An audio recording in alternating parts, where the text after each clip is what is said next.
O que é a metafísica? Quando ela nasceu? O que ela se propõe? Hoje em dia, a metafísica ela é apreciada ou ela é descartada? Nós vamos hoje falar sobre a metafísica. Claro, estamos estudando aqui sobre Platão, estamos nessa caminhada filosófica e aí chegamos em Platão. E eu tenho usado esse livro aqui do Giovanni Reale, Filosofia Volume 1. E aí tenho apresentado às quartas-feiras vídeos aqui no canal sobre filosofia. E aí uma abordagem histórica, tal, tranquila, sem pressa. E você é meu convidado nessa jornada e chegamos a Platão. E semana passada eu falei quem é Platão, falei ali onde ele nasceu, aquela coisa toda. Vou deixar aqui o link da descrição desse vídeo, se você quiser acompanhar, seria muito legal. E agora, o primeiro passo que apresenta aqui é o nascimento da metafísica, o nascimento não, a descoberta da metafísica. É isso que nós vamos tratar hoje neste canal. Mas se você está chegando aqui agora de paraquedas, não me conhece, então quero me apresentar. Meu nome é Alba e você está no canal Pouco Tempo. Queria pedir a você, povo bonito, povo inteligente, que faça um favor para nós, se inscreva neste canal, deixa o like, compartilha, fica à vontade aí para fazer comentários, tá bom? O canal aqui é nosso e você fica à vontade para ver outros conteúdos desse canal, certo? Faz isso aí para nós, vai ser bom demais, vai me ajudar.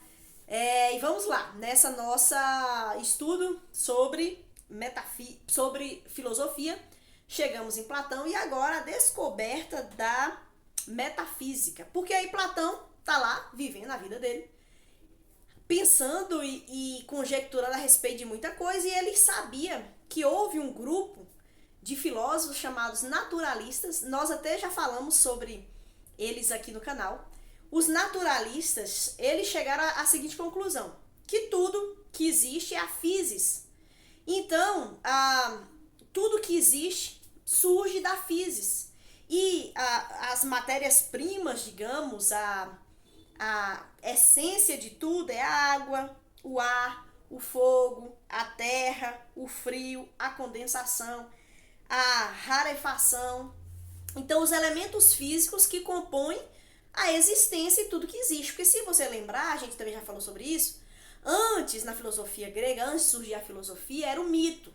O homem tudo era explicado através dos deuses, né? E nós também temos vídeo aqui falando sobre isso. Aí o homem dá um passo em direção ao logos, à razão, e aí ele diz, não, na realidade o que existe é a physis e tudo está explicado a partir da própria existência materialista, empírica aqui. Isso os naturalistas falavam. Aí Platão entra e Platão fala o seguinte, não, tem um outro fator. E aí ele chama esse outro fator de segunda navegação. E ele diz assim, primeiro nós tivemos a primeira navegação, que foram os filósofos naturalistas. Agora eu quero introduzir para vocês a segunda navegação. E Platão utiliza esse termo navegação, fazendo uma alusão muito clara para aqueles homens que viviam à beira do mar e que conheciam muito bem como funcionava para ter um barco e sair com esse barco. Então a primeira navegação consistia da seguinte forma: o barco estava lá na água, aqueles homens abriam aqueles tecidos, as velas, e o vento soprava na vela e o barco ia embora, né? Navegava. Quando o vento parava, aí entrava a segunda navegação, que era com a força do braço e os remos, o homem então fazia com que aquele barco navegasse. Aí Platão fala, os naturalistas, eles são dessa primeira navegação. O vento os levou a chegar nesses fatores aqui. O vento o quê? Do seu intelecto, do seu contexto, tudo mais, e eles chegaram nessa questão, oh meu pai, esqueci, tô ruim, viu? Tô com a mente, esqueço das palavras assim, mas enfim.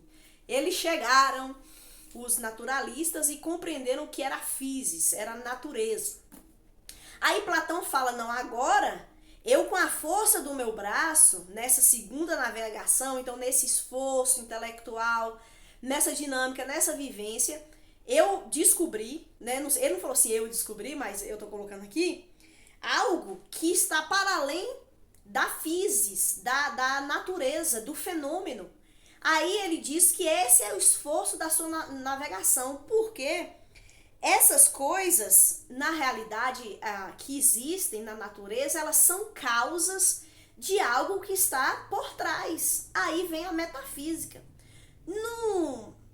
Numa explicação rápida, a metafísica seria um estudo do ser. E aí Platão, ele está dizendo, olha, tem algo que causa as coisas que nós vemos, os fenômenos.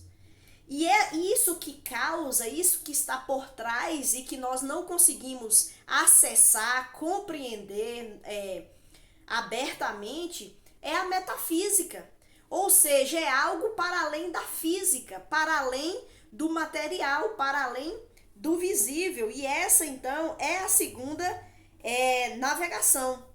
E aí, para ele poder explicar isso, ele usa dois exemplos, por exemplo, está aqui no livro, para explicar o que está por trás. E aí vai surgir em Platão a sua teoria das ideias, o mundo sensível e o mundo visível.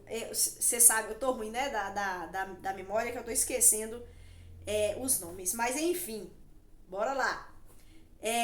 Sobre essa navegação, por exemplo, ele vai falar assim, como é que a gente explica o belo, que é algo que perpassa o ser humano e a natureza apresenta muitas coisas, mas o homem tem esse impulso dentro de si sobre o belo. Ele fala assim, aí eu vou ler a citação porque é muito importante para que haja uma compreensão legal aqui boa. Fala assim, bem, para explicar esse porquê, do porquê que existe o belo, o naturalista remeteria a elementos puramente físicos, que são a cor, a forma e outros tipos. Mas, diz Platão, essas não são causas verdadeiras. As causas físicas não são verdadeiras e não são suficientes para explicar o belo, mas sim meios ou concausas de algo que está por trás, né? Deve-se, portanto, postular a existência de outra causa, que terá de ser, para ser causa verdadeira, algo não sensível, mas inteligível. Então, existe o mundo sensível e o mundo inteligível. Foi o que eu esqueci da estante aqui. O mundo sensível é o que nós vemos. E era o que os naturalistas falavam, existe só isso aqui mesmo. Aí Platão fala, não, tem coisas que são para além daqui. Essas coisas que nós vemos são a causa. Mas, são a causa não, são a concausa.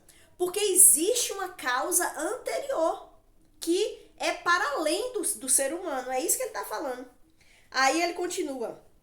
Essa é a ideia ou a forma pura do belo em si, que com sua participação, presença ou comunhão, ou de qualquer modo, com certa relação determinante, faz com que as coisas empíricas sejam belas. O que faz uma coisa empírica, né? A natureza, uma criança, alguma coisa aí se torne algo belo para nós e nós somos tomados de uma transcendência.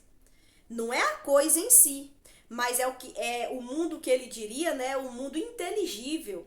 Em outras palavras, ele usa também o mundo das ideias. E ele remete a nós que estudamos Platão a algo que está para além do homem. E aí eu acho que a filosofia de Platão ela é bem interessante mesmo. E hoje, a nossa modernidade quer matar a metafísica. Nós tivemos fases na filosofia e nós vamos ver ali no iluminismo e alguns autores pré-iluministas, pós-iluministas, onde eles querem exterminar com a metafísica. Então a metafísica hoje ela é anulada, no sentido de que não, isso aqui era o Platão, era imaturo, não tinha ainda o conhecimento que nós temos hoje, então eles se agarravam nisso, mas a gente abandona isso. Então hoje nós vivemos uma época na nossa contemporaneidade onde a metafísica é abandonada, é colocada de lado como algo que é ultrapassado, inútil, né? Que não vale a pena o esforço. Mas é muito interessante essa perspectiva de Platão, porque Platão compreendeu algo que nós precisamos retomar, de que a realidade é composta de muitas coisas, mas ela não consegue se sustentar e se explicar. Tem algo superior, por exemplo, o belo.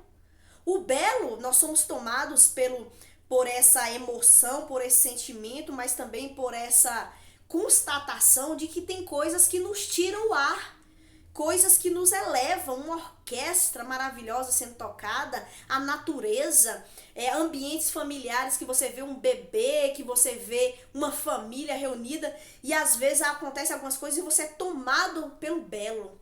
O belo é o físico? Não. É algo que está superior a isso. E aí, uma última explicação para ele explicar a respeito de que há algo que transcende, então essa metafísica está para além da física. Ele vai contar o caso e usar o exemplo de Sócrates na prisão. Nós também temos vídeo aqui no canal falando sobre Sócrates. Sócrates foi aquele primeiro filósofo, né? Teve os pré-socráticos, mas ele foi aquele primeiro que se destacou. E ele foi acusado de corromper os jovens, porque ele não acreditava nos deuses da cidade e ele questionava a veracidade daqueles deuses e da maneira que eles viviam ali. E aí ele foi preso, ele foi condenado e depois ele foi morto. Deram veneno para ele tomar. E aí, nessa época que Platão começou a desenvolver este pensamento, descobrir a metafísica, ele então fala sobre Platão. E ele diz que Platão estava preso. E por que Platão estava e se mantinha preso? Porque alguns vão dizer que Platão poderia ter fugido, ele poderia ter feito manobras para fugir, para escapar da prisão, mas ele estava lá. Não só porque as pessoas o prenderam, mas ele também queria estar lá. Por que isso? E aí Platão usa o exemplo. Os naturalistas diriam que Platão estava preso porque os seus músculos, o seu corpo foi trazido e ele se deixou trazer para a prisão. E a prisão com grades, a prisão com paredes, tudo impedia que Platão saísse de lá. Só que aí, nessa perspectiva metafísica de que nós não vivemos só aqui e agora, mas há leis, aí eu iria dizer leis morais, leis que estão para além da própria criação humana em sociedade.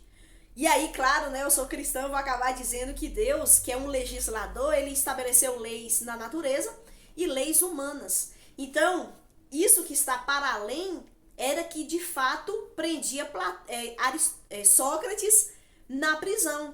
E aí, eu vou ler aqui a citação, onde Platão diz qual é a verdadeira razão da permanência de Sócrates na prisão. Ele fala assim: a verdadeira razão pela qual Sócrates foi e se encontra na cadeia não é de ordem mecânica e material, mas de ordem superior. É um valor espiritual e moral. Ele decidiu aceitar o veredito dos juízes e submeter-se à lei de Atenas, a julgar que isso fosse o bem e o conveniente. E como resultado dessa escolha moral e espiritual, ele em seguida moveu os músculos e as pernas e foi e permaneceu na prisão. Porque Sócrates, ele tinha algo muito caro para ele, que era a justiça. Ele não reconheceu, ele não dizia que Atenas estava certa, mas ele compreendia que existia um campo jurídico que deveria ser respeitado. E como ele foi julgado e condenado pelas leis da cidade, então ele deveria permanecer na prisão por conta dessa lei moral e espiritual que ele compreendia. Veja, uma metafísica, algo para além que ordena o ser humano, que ordena as relações humanas. E aí, esse exemplo maravilhoso, e Platão vai falar sobre, na sua República, o tema principal ali é a justiça, de como conceitos como belo, a justiça, a bondade, não são fenômenos que se explicam por si só na natureza. Tem que ter algo superior que reflete essa grandiosidade para o ser humano. A segunda navegação leva, portanto, a reconhecer a existência de dois planos de ser. Um fenomênico e visível, outro invisível e metafenomênico, captável unicamente pela mente e, portanto, puramente inteligível. E aí, a partir dessas considerações, Platão então começa a desenvolver a sua filosofia nessa perspectiva de que existe um mundo inteligível, um mundo superior, um mundo real, o Sol, e existe o mundo fenomênico, o mundo visível, o mundo dos fenômenos, que é o que nós estamos. Então, para compreender esse mundo, para explicar esse mundo, nós precisamos nos voltar para o mundo inteligível, porque aqui é a sombra do que é lá. E a partir desse pensamento, a partir dessa perspectiva, é que Platão começa a desenvolver a sua filosofia. Então, muito interessante, né? Achei bem legal. Próxima semana nós vamos ver sobre a teoria das ideias, que aí é onde surge, tá na República, naquilo que ele escreve, depois dos princípios e o demiurgo. Então, Platão ele começa a desenvolver a sua filosofia a partir dessa ideia que ele tem, desse reconhecimento, dessa descoberta que é da metafísica, e ele cria a sua filosofia, que é muito interessante e que influenciou muito a igreja no período medieval. Os filósofos e teólogos daquela época produziram muita coisa a partir de Platão. E aí nós ainda hoje somos influenciados por isso dentro da igreja. E aí, é claro, tem partes interessantes, mas é um perigo nós abraçarmos a filosofia completamente, porque há falhas, há erros, e aí a gente não pode dizer que ele está falando de Deus, do céu e de não sei o quê. Eu acredito que ele estava tateando no escuro, querendo ali alcançar, porque Deus ele se revela ao homem, né? Então ele estava tateando ali, mas a revelação plena, completa, perfeita é a palavra de Deus. Mas enfim, muito obrigada, era só isso mesmo, obrigada por você me acompanhar até aqui, valeu aí, se inscreva no canal, vou deixar aqui o link para você acompanhar outros vídeos dessa série e até a próxima.